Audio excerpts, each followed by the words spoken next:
Hello, welcome back to Perkins Pipes. Haven't had this K. Woody campus out in quite some time, at least it feels like it to me. It's one of my dad's pipes. He definitely tends to smoke hot. This is definitely it's kind of got some thin walls there, as you can see. But I do like this pipe. A nice little pipe. I wish I knew more about it. I wish I knew when my dad got this, if it was teaching or when he was in college or graduate school. But anyhow, the K. Woody campus is the one that's coming up. No particular connection to the topic today, but just wanted to bring this guy out in another viewer response video to the same video that I just done a viewer response video to. What am I talking about? As always, let's get this guy lit. Let's get to talking.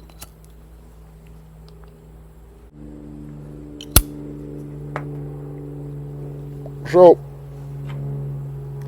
one video of mine a while back produced a couple of comments that then spawned two viewer response videos.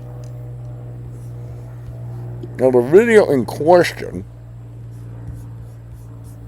is called The Public Function of Literature, and we'll link to that in the notes below. And a fellow named Ron, who is a regular commenter, thank you, Ron. I always appreciate your comments so much. He offered some comments. He said literature definitely needs to be public, and he talked about the function of reading, and then he says literature allows us to communicate and to feel with another outside our own private world. I thought that was a wonderful line. But then he says this: consider another topic. That is how our reading may be affected by the greater influence of the use of social media. So I said thank you to Ron, and got another topic for a Perkins Pipes video. So the effect of social media on reading. Now, I'm one of these people that will tell you straight up, no hesitation, I enjoy social media. And you say, Steve, that's going to sound kind of strange. You enjoy the slow, the methodical, the thoughtful act of enjoying a pipe, and you enjoy reading poetry and philosophy and theology, and you talk about those kinds of things. How could you go in for something so shallow as social media? Love it. Absolutely love it. Now, you're not going to find me under Perkins Pipes, but I have other accounts, and I'm on X, which used to be Twitter, LinkedIn, Instagram, and Facebook. Of those, Instagram is the one I enjoy by far the least. And the reason is it seems to be just pretty much a graphic-based means of sharing, videos and stuff. You can share some text, but not well. What I like about X, what I like about LinkedIn, and what I like about Facebook are that these social media platforms can allow for significant reading. I like to read an article that's been posted on one of these, or a link to an article. I will post articles or links to articles on those platforms. Matter of fact, I have long used those platforms as a sort of clearinghouse for the kinds of things that I'm going to read in terms of keeping up with things. Now, whether that's politics, national news, state news, world news, sports, music, that kind of stuff, that really in a way has become my newspaper. And so the way I have mine set up and curated, and the likes, the things that I enjoy, so I know what I want to read. So it works as sort of a clearinghouse for stuff that I want to read. It also can introduce me to something new book, new article, new idea, new person. And I enjoy that very, very much.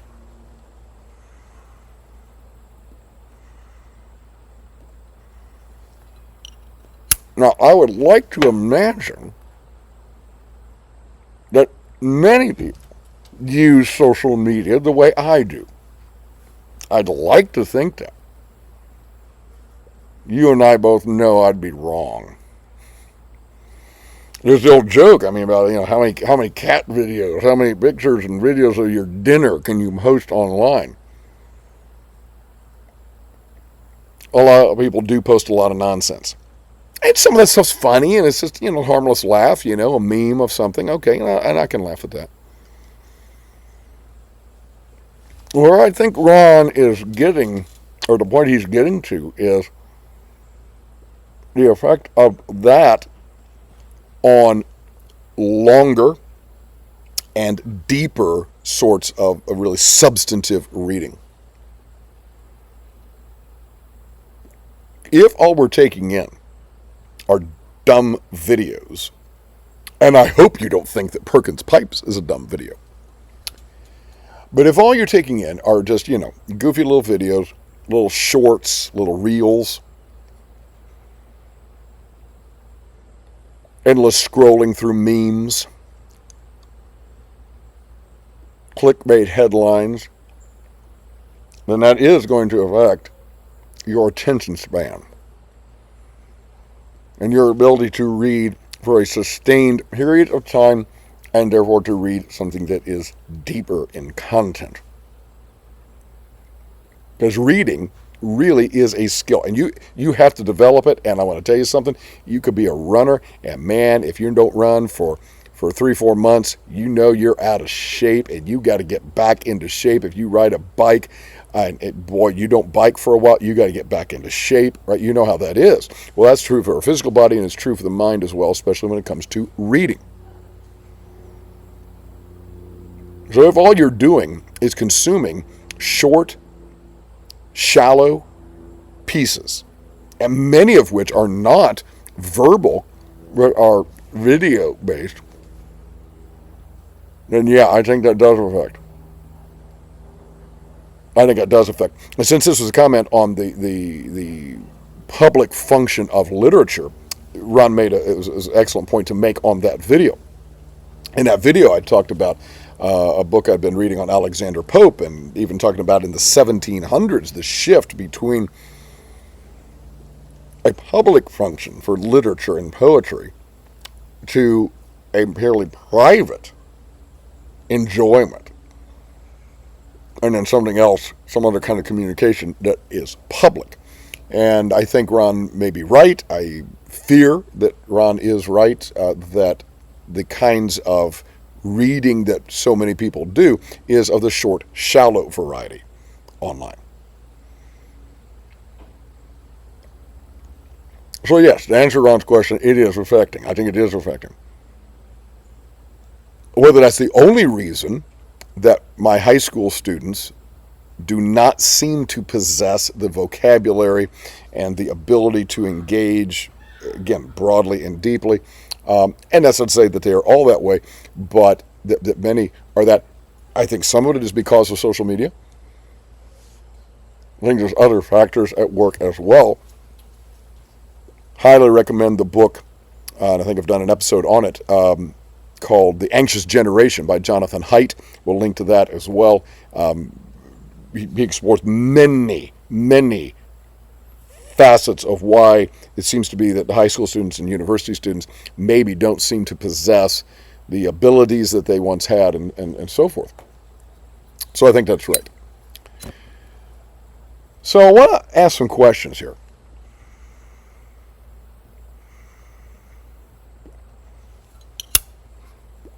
If you use social media, any of the ones I named, X, Instagram, LinkedIn, Facebook, going to others, Snapchat, TikTok, the list goes on and on. If you use any of those, how and why? Now again, there's nothing wrong with the dumb joke, dumb meme. We all need a little bit of lighthearted entertainment in our day. That's fine. Is that what you primarily use those things for, if you use them at all? Do you ever use them for deeper Connections to articles, connections to books, connections to thinkers and people. And use social media in the best that it can be in terms of connecting people and people with substantive ideas. So first of all, how do you use social media? If you do, there's that. Now let's talk about the reading thing in general. Over time, have you noticed your ability to sit down and read for a full 10-minute stretch, a 15-minute stretch, a half an hour? Have you found your ability to read for length of time diminished? Now I have. Then I'll build it back up again. Now I get doing other things and my reading goes down, then I'll build it back up again. So maybe yours has gone up and down over time. If it has shortened, your attention span has shortened for reading, any idea why? Is it because you just don't read as much? Is it because you're consuming more video-based entertainment and information? Is it because you're consuming the more short-form, again, memes, clickbait headlines, that kind of stuff? What about reading deeper? If you ever did, are you able to now? And the book could be very small and yet very, very deep in terms of its content. Again, whether that's fiction or nonfiction. Can you read something that's deep, something that causes you to go slowly? Maybe you have to read the page a couple of times before moving on, either to understand it or simply because it's so rich you want to savor it and you read it a couple of times. How are you with reading deep material? And again, if you're not where you once were, or if you're not where you would like to be, why do you think that is? And then ask this. If your length of attention span is not as long as you would like it to be, if your ability to process and read deeply is not where you would like it to be, do you want to change? Do you desire to read longer or deeper? I would say it's as easy and as difficult as just doing it. Sorry, Nike, but you did have a good slogan there. Just do it. Now, build up just as you would if you haven't been running for a while, if you haven't been biking for a while, or whatever your sport or activity is, you have to build up physically. So maybe you say, you know what, I'm going to read for 10 minutes. And that 10 minutes may feel like an hour. But man, stick with it. I wouldn't go under 10 minutes. I think 10 minutes is a good start. Then build up to 15. See if you can sit with something for 20 minutes. Maybe build up to a half an hour. And then the same thing with the depth of the content. Read different kinds of things. Set yourself the goal. I'm going to read some nonfiction twice this week. I'm going to read some fiction twice this week. Just like you would set exercise goals. All right, I'm going to go to the gym 3 times. I'm going to get out and walk around my neighborhood a couple times. All right, set those kinds of goals. Really would love to hear your thoughts on this. Ron, thank you so much. Absolutely wonderful, wonderful topic. And now, I don't think I'm going to go into social media right away. I think I'm going to read a little bit to myself with my K. Woody campus. Folks, as Malcolm Guite likes to say, I do these little things in order at last to do nothing. Or as I like to say in Latin, Parva ago ut tandem, nihil agam. Have a wonderful day.